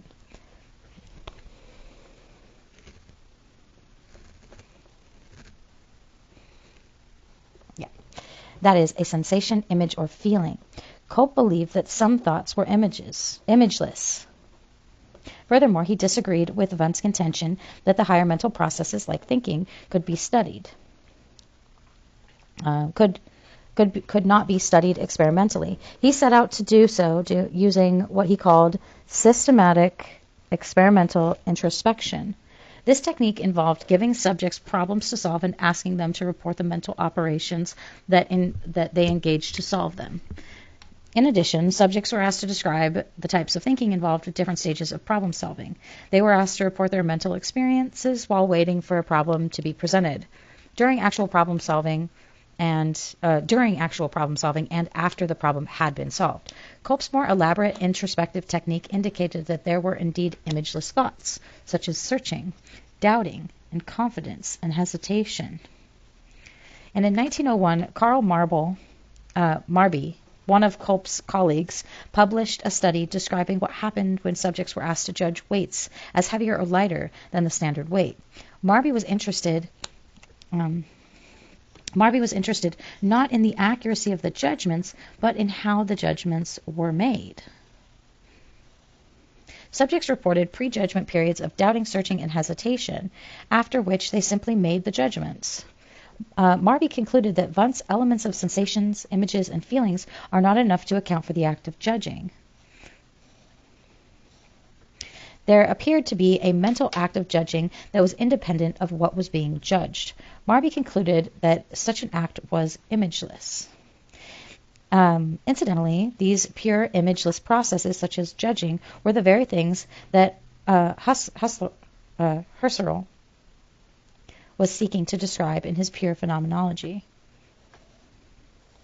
Trichinger and his students responded to the challenge of his version of psychology by the Würzburg School in a series of studies published between 1907 to 1915. In these studies, it was claimed that the apparent existence of imageless thought was due to shoddy introspective methods. The debate was not so much resolved as it was ended following Kolb's death and Trichinger's eventual interest in alternative methods. Mental set. Some of the most influential work to come out of the Würzburg School was that on Einstellung or mental set. Einstellung. That's not an English word. Or mental set. It was found that focusing subjects on a particular problem created a determining tendency that persisted until the problem was solved. Furthermore, although the tendency or set was operative, subjects were unaware of it. That is, it operated on an unconscious level. For example, a bookkeeper can balance the books without being aware of the fact that he or she is adding and subtracting. Mental sets could similarly be induced experimentally by instructing subjects to perform different tasks or solve different problems. Mental sets could also result from a person's past experiences. William Bryan, one of the American students working in Kolb's laboratory, provided an example of experimentally induced set. Bryan showed cards containing various nonsense syllables written in different colors and in different arrangements. Students were instructed to attend to the colors. Were afterward able to report the colors present, but could not report other stimuli. Conversely, subjects instructed to attend to the syllables could report them with relative accuracy, but could not accurately report the colors. It appeared that instructions had directed the subject's attention to certain stimuli and away from others. This profoundly demonstrated the environmental stimuli did not automatically create sensations that become conscious images. Rather, the process of attention determines sensations. Will and will not be experienced. This finding was in accordance with Wundt's view of attention, but not with Trichinger's.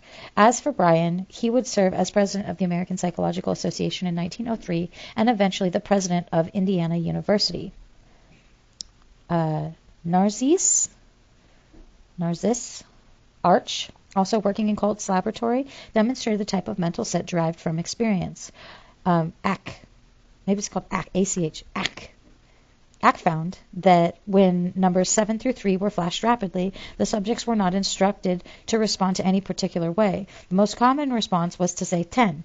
Ack's explanation was that the mental set to add was more common than the mental set to subtract, multiply, or divide, which would have resulted respectively in responses 4, 21, or 2.3.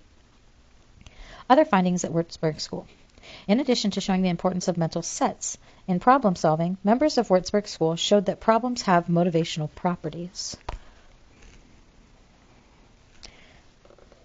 Somehow, problems caused subjects to continue to apply relevant mental operations until the solution was obtained. The motivational aspect of problem solving was to be emphasized later by Gestalt psychologists such as Max Wertheimer, who wrote his doctoral dissertation under Kolb's supervision.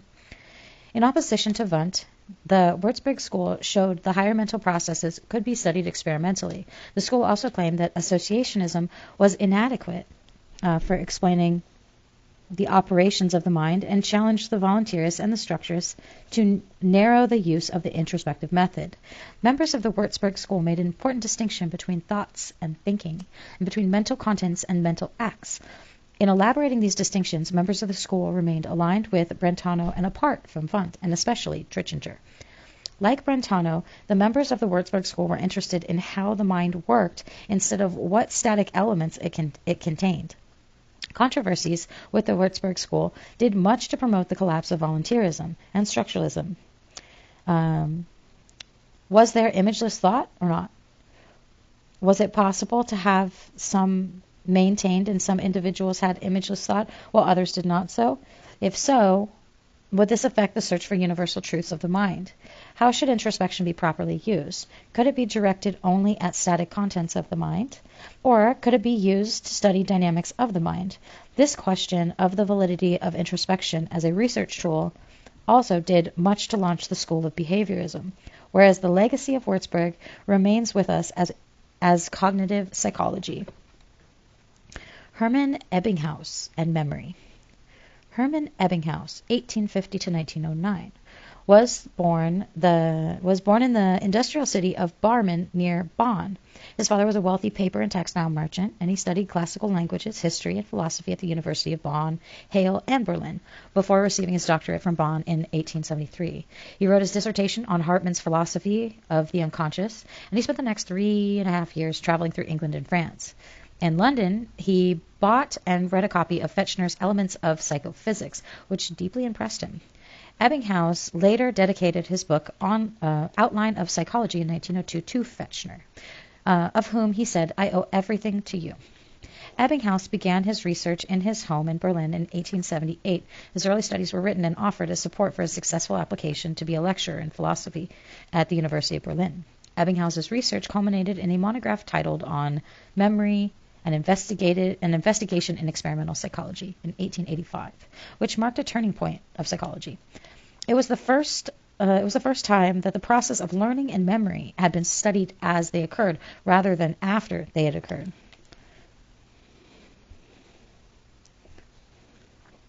Furthermore, they were investigated experimentally.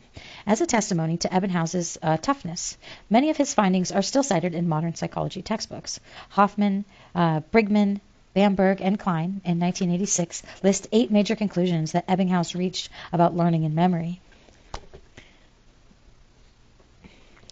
Most are still valid today and are being expanded by current researchers. Ebbinghaus's Principles of Psychology in 1897 was widely used as an introductory psychology text, as was his Outline of Psychology in 1902. It was the outline that began Ebbinghaus's famous statement, "Psychology has a long past, but a short history." Along with Hering, Strumpf, Helmholtz, and others, Ebbinghaus established psychology's second experimental journal, the Journal of Psychology and Physiology of the Sense Organs, which broke Wundt's monopoly on the publishing results of the psychological experiments.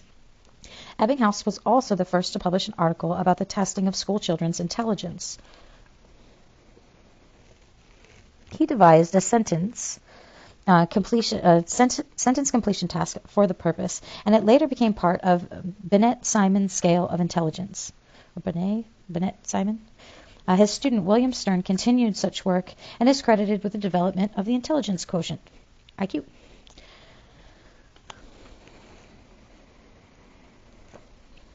Although it was Strumpf and not Ebbinghaus that was given the chair at Berlin, history has been more kind. His 2 immediately popular textbooks continued to be revised long after his death, and a wide variety of modern interests, from intelligence testing to the capacity of consciousness to primacy and recency effects, as well as many matters of learning and memory, can all be traced to his ideas. And in 1909, Ebbinghaus developed pneumonia, and he died on February 26 at the age of 59. A short history indeed. Nonsense material. To study learning as it occurred, Ebbinghaus needed material that had not been previously experienced, and for this he created a pool of 2,300 nonsense syllables. Hoffman et al. In 1986 pointed out that the standard discussion of Ebbinghaus's syllables is incorrect. It was not his syllables that had little or no meaning. It was a series of syllables that was essentially meaningless. That is, referring to Ebbinghaus's syllables as nonsense syllables is a misnomer.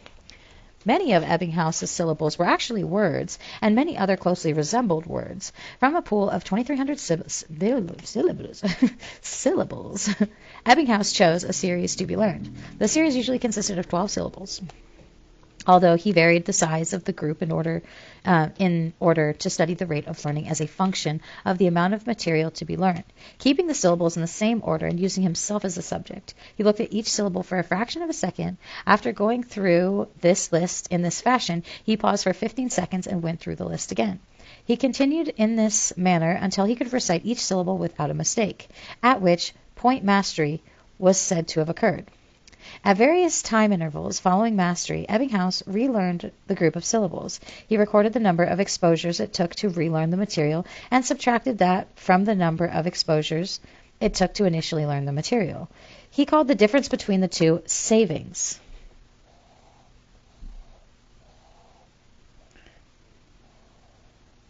By plotting savings as a function of time, Ebbinghaus created psychology's first retention curve.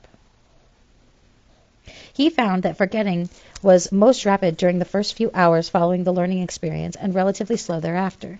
He found that he overlearned the original material if he continued to expose himself to the material after he had attained mastery. The rate of forgetting was considerably reduced. Oh, very interesting.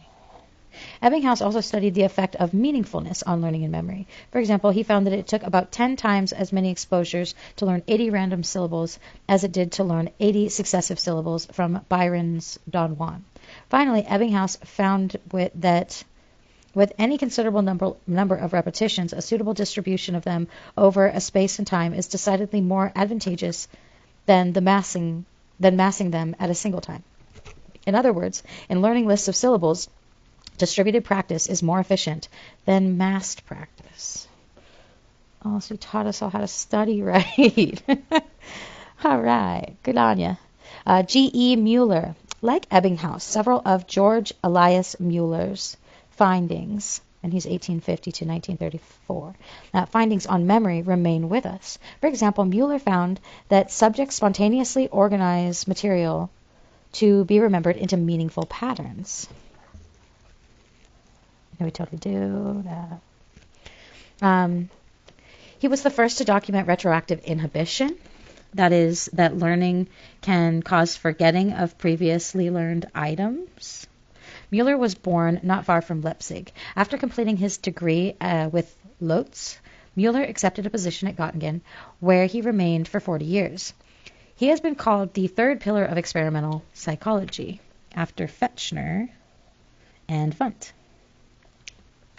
Boring, in 1935, labels him as a pioneer and a giant, and Gestalt psychologist Kurt Lewin, in 1934, said he held the highest rank within the pyramid of psychology. Mueller's students include several perceptual researchers that would flourish during the tenure of Gestalt psychology, and several women.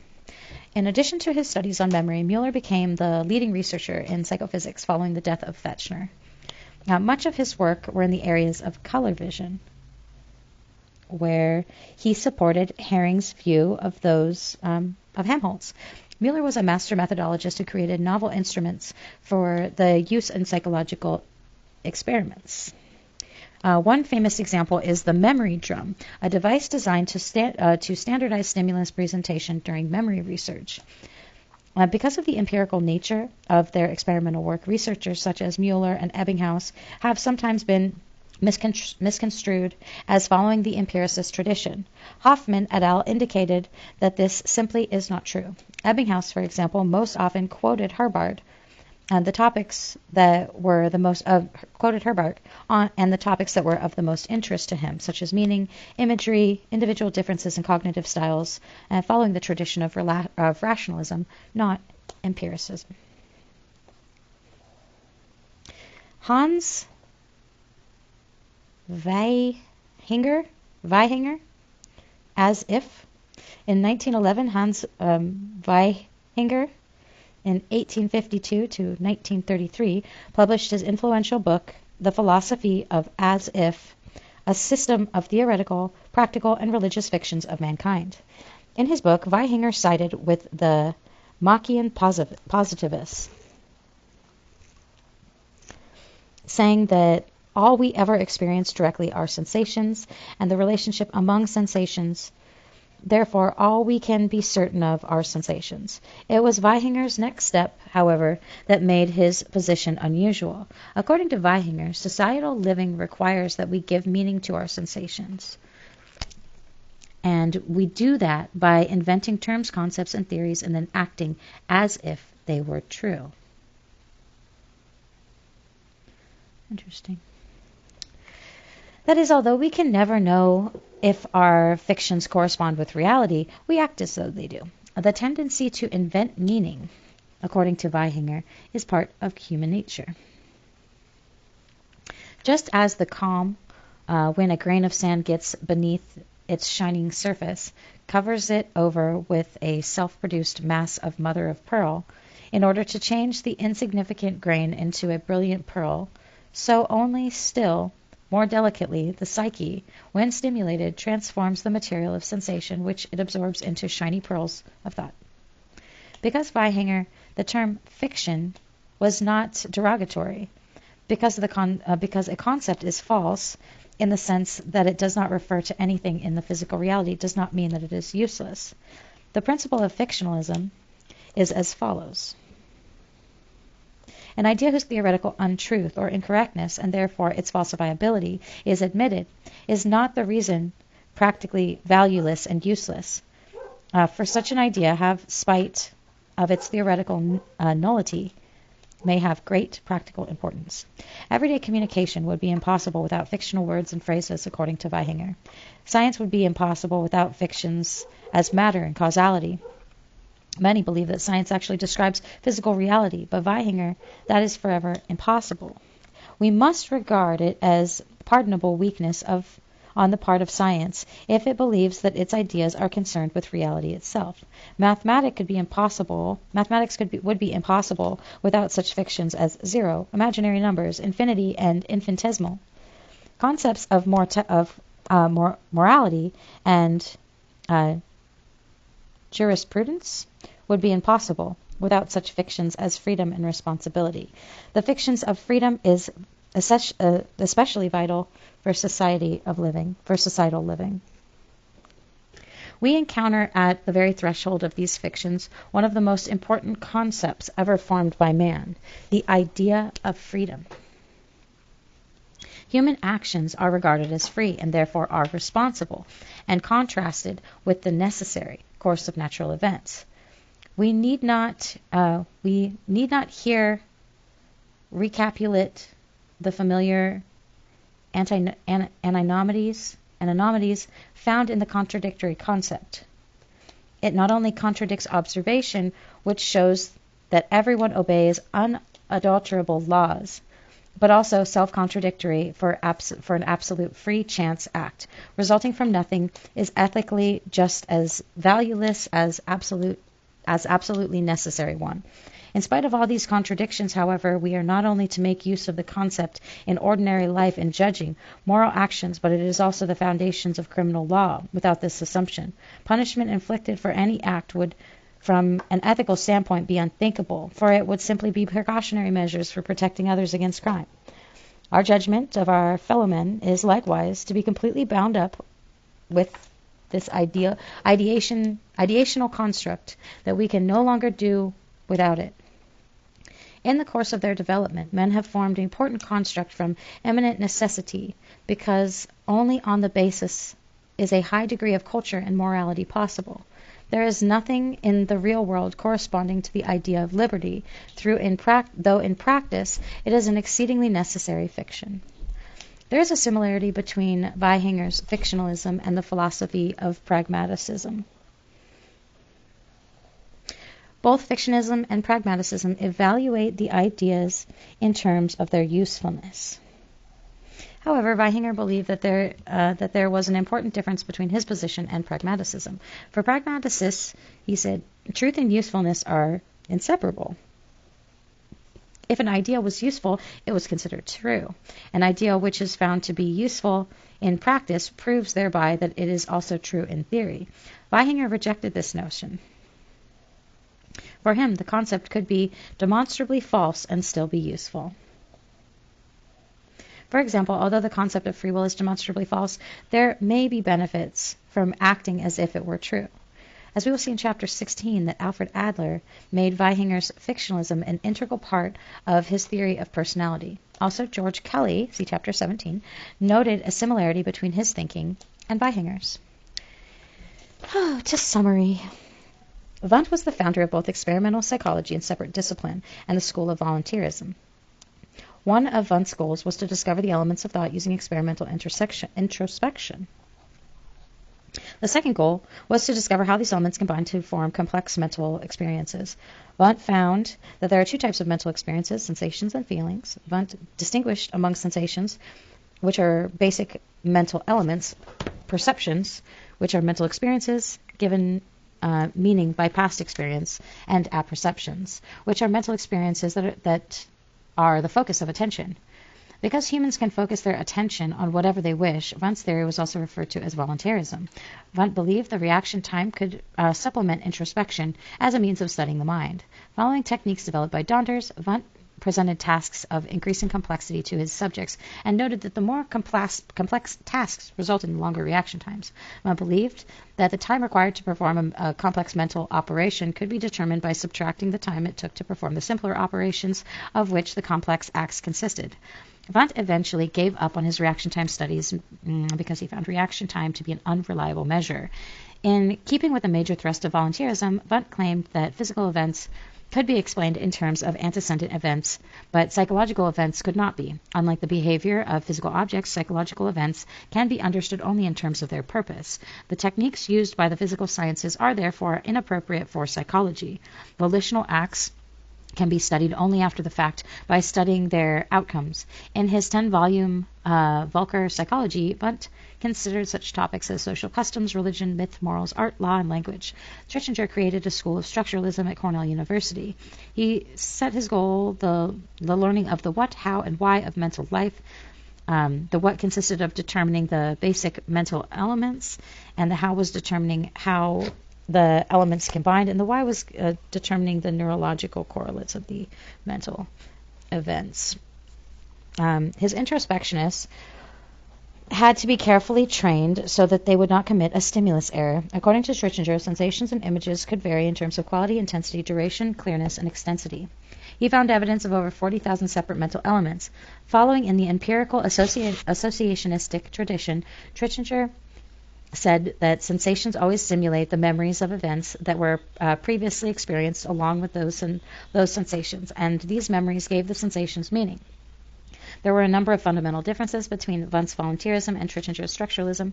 Many factors led to the downfall of structuralism. Examples are unreliability of introspection and ignoring of psychological development, abnormal behavior, personality, learning, individual differences, evolutionary theory, and practicality. Brentano believed that mental acts should be studied rather than mental elements, and therefore his position also referred to as the act psychology. Brentano used the term intentionality to describe the fact that a mental act always encompasses or intends something external to itself. Like Brentano, Strumpf believed that psychology could be directed at intact, meaningful experience instead of the elements of thought. Strumpf had a major influence on those individuals who later created the school of Gestalt psychology. Husserl believed that before scientific psychology could become a taxonomy of the mind was required. To create such a taxonomy, pure phenomenology would be used to explore the essence of subjective experience. According to Husserl, it did not make sense to perform experiments involving such processes as perception, memory, or judgment without first knowing the essences of those processes. The mind itself, he said, must be understood before we can study how the mind responds to the objects external to it. Cope found that the mind possesses processes, not just sensations, images, and feelings, and that some of these processes are imageless. Examples of imageless thoughts include searching, doubting, and hesitating. Culp and his colleagues at Würzburg found that a mental set, which could be created either through instructions or through personal experience, provided a determining tendency to problem solving. They also found that once a mental set had been established, humans could solve problems unconsciously. Ebbinghaus, like members of the Würzburg school, demonstrated that Wundt had been wrong in saying that the higher mental processes could not be studied experimentally. Using nonsense material, both Ebbinghaus and Müller systematically studied learning and memory so thoroughly that their works are still cited in psychology texts. Weihanger contended that because sensations are all that we can be certain of, all references of so-called physical reality must be fictional. All societal living is based on fictions that can be evaluated only in terms of their usefulness. Weihanger's fictionalism was distinguished from pragmaticism because, for the pragmatist, the extent to which an idea is useful, it is also considered true. For Weihanger, however, ideas are often demonstrably false but still useful.